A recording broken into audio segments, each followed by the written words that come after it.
திருச்செந்தூர் சுப்பிரமணிய சுவாமி கோவிலில் ராஜகோபுரத்தில் இருந்த 9 கும்ப கலசங்களுக்கும் புதுப்பிக்கப்பட்டு சிறப்பு பூஜைகளுடன் மீண்டும் கோபுரத்திலே வைக்கப்பட்டது. முருகப்பெருமானின் 6 படை வீடுகளில் 2ஆம் படை வீடாக உள்ள திருச்செந்தூர் சுப்பிரமணிய சுவாமி கோவிலுக்கு நாள்தோறும் ஏராளமான பக்தர்கள் வருகை தந்து சுவாமி தரிசனம் செய்து வருகின்றனர். திருவிழா மற்றும் விடுமுறை தினங்களில் லட்சக்கணக்கான பக்தர்கள் கோவிலுக்கு வருகை தந்து முருகனை தரிசனம் செய்து வருகின்றனர்.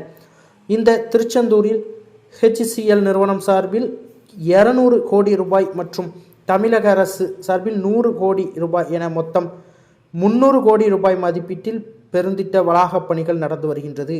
இந்த மதிப்பீட்டில் திருச்செந்தூர் கோவிலில் ராஜகோபுரம் உட்பட பல்வேறு திருப்பணிகளும் கோவிலை சுற்றியுள்ள விடுதிகள் அனைத்தும் புதுப்பிக்கப்பட்டது. மேலும் புதிய விடுதிகள் கட்டப்பட்டது. இந்த பெருந்திட்ட வளாக பணியில் கடந்த ஆண்டு பிப்ரவரி மாதம் ராஜகோபுர திருப்பணிக்காக பாலாலயம் நடந்தது. இதனையடுத்து 137 அடி உயரமும் 9 நிலைகளை கொண்ட ராஜகோபுரம் புதுப்பிக்கும் பணிகள் தீவிரமாக நடைபெற்று வந்தது. இதில் ராஜகோபுரத்தில் கீழ்த்தள பகுதிகள் தூண்கள் புதுப்பிக்கும் பணிகளும், ராஜகோபுரத்தில் உள்ள 9 கோபுர கலசங்களை புதுப்பிப்பதற்காகவும், கோபுர கலசங்களில் உள்ள பழைய நவதானியங்களை மாற்றுவதற்காகவும் ஆகம விதிப்படி பூஜைகள் செய்யப்பட்டது. பின்னர் கோபுரத்திலிருந்து கலசங்கள் கலற்றி கீழே கொண்டு வரப்பட்டது. அப்பொழுது கோபுர கலசத்துக்குள் இருந்த வைரகை எடுத்து பார்க்கும் பொழுது 15 ஆண்டுகளாகியும் அதன் தன்மை மாறாமல் அப்படியே இருந்ததை கண்டு அறநிலைத்துறை அதிகாரிகள் ஆச்சரியமடைந்தனர். ராஜகோபுரத்தின் கும்ப கலசங்களை புதுப்பிக்கும் பணிகள் நடந்து வந்த நிலையில் தற்பொழுது பணிகள் நிறைவுறும் நிலையில் உள்ளது. இதற்கு முன்பு திருச்செந்தூர் கோவிலில் கடந்த 2009ஆம் ஆண்டு ஜூலை 2ஆம் தேதி மகா கும்பாபிஷேகம் நடைபெற்றது. தொடர்ந்து இந்த வருடம் ஜூலை மாதம் 7ஆம் தேதி குடமுழுக்கு நடைபெறும் என்று தமிழக இந்து சமய அறநிலைத்துறை அமைச்சர் சேகர் பாபு தெரிவித்திருந்தார். இதற்கான பணிகள் தற்பொழுது தீவிரமாக நடைபெற்று வருகின்றது. இந்த நிலையில் ராஜகோபுரத்தில் இருந்த கும்ப கலசங்களை புதுப்பிக்கும் பணிகள் நிறைவடைந்துள்ள நிலையில் இன்றைய தினம் புதுப்பிக்கப்பட்ட கும்ப கலசங்கள் ராஜகோபுரத்திற்கு கொண்டு செல்லும் நிகழ்வு நடைபெற்றது. இதற்காக கீழே புதுப்பித்து வைக்கப்பட்டிருந்த 9 கோபுர கலசங்களும் கோபுர விமான தளங்களுக்கு கொண்டு வரப்பட்டது. நிகழ்ச்சியில் கலந்து கொண்ட கோவில் இணை ஆணையர் ஞானசேகரன் உள்ளிட்ட அனைவரும் கலசத்திற்கு வரகு போட்டு வணங்கினர். அதனைத் தொடர்ந்து கலசங்களுக்கு மாலை அணிவித்து சிறப்பு பூஜை நடைபெற்றது. அதன்பின் கோபுர கலசங்கள் அனைத்தும் ஒவ்வொன்றாக கயிறுகள் கட்டி ராஜகோபுரத்திற்கு கொண்டு செல்லப்பட்டது. அங்கு கருங்காலி மரத்தின் கம்புகள் ஊன்றப்பட்டுள்ள இடத்தில் இந்த கலசங்கள் ஒவ்வொரு அடுக்காக வைக்கப்பட்டு மீண்டும் அந்த கலசங்களில் வரகு நிரப்பப்பட்டது. அதனைத் தொடர்ந்து கோபுரத்தின் உச்சியில் கும்ப கலசங்களும் வைக்கப்பட்டது. தொடர்ந்து குடமுழுக்கு அன்று இந்த கும்ப கலசங்களுக்கு புனித நீர் ஊற்றப்பட உள்ளது குறிப்பிடத்தக்கது.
பெல் பட்டனையும் கிளிக் செய்யுங்கள்.